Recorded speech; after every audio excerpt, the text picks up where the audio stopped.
মাদারীপুরের শিবচরে আড়িয়াল খাঁ নদীর উপর নির্মাণাধীন কলাতলা নীলক্ষী সেতুর নির্মাণ কাজ জমি অধিগ্রহণের ক্ষতিপূরণের টাকা না পাওয়ায় বন্ধ করে দিয়েছে এলাকাবাসী। মাদারীপুর স্থানীয় সরকার ও প্রকৌশল অধিদপ্তরের তত্ত্বাবধানে ৯৮ কোটি টাকা ব্যয়ে ৭০০ মিটার দৈর্ঘ্যে সেতুটির নির্মাণ কাজ শুরু ২০২৩ সালের ১ অক্টোবর।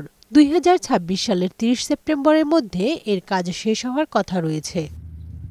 এলাকাবাসীর অভিযোগ, ইতোমধ্যে সেতুর ৩৫% কাজ শেষ হলেও অধিগ্রহণকৃত জমির ক্ষতিপূরণের টাকা বুঝে পায়নি ক্ষতিগ্রস্তরা। এ নিয়ে বারবার বলেও প্রশাসনের পক্ষ থেকে কোনো সদুত্তর না পাওয়ায় কলাতলা চরকামারকান্দি প্রান্তে সেতুর কাজ বন্ধ করে দিয়েছে স্থানীয়রা।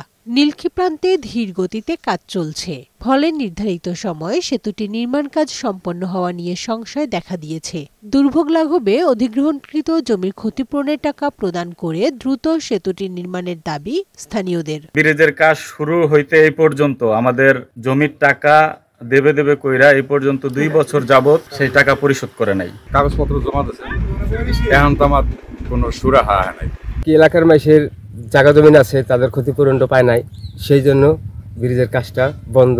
সমস্যার সমাধান করে দ্রুত সেতুটির নির্মাণ কাজ সম্পন্ন করা হবে বলে জানিয়েছেন উপজেলা নির্বাহী কর্মকর্তা। এলজিডি ইঞ্জিনিয়ার মহোদয়ের সাথে কথা বলে আইন বিধি অনুযায়ী দেখে এটা যেন দ্রুত করা যায়। আমরা আমাদের পক্ষ থেকে যতটুকু করার আমরা সেই সর্বোচ্চ চেষ্টাটুকু করব, যেন কাজটা দ্রুততম সময় শেষ করা যায়।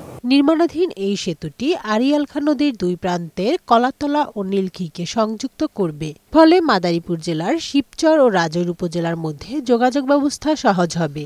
সেই সাথে রাজৈর টেকিরহাট বন্দর ও গোপালগঞ্জের মুকসুদপুর থেকে শিবচরের প্রবেশের পথ কমে আসবে প্রায় ৫০ কিলোমিটার। কানিজ নুসরাত, বৈশাখী সংবাদ।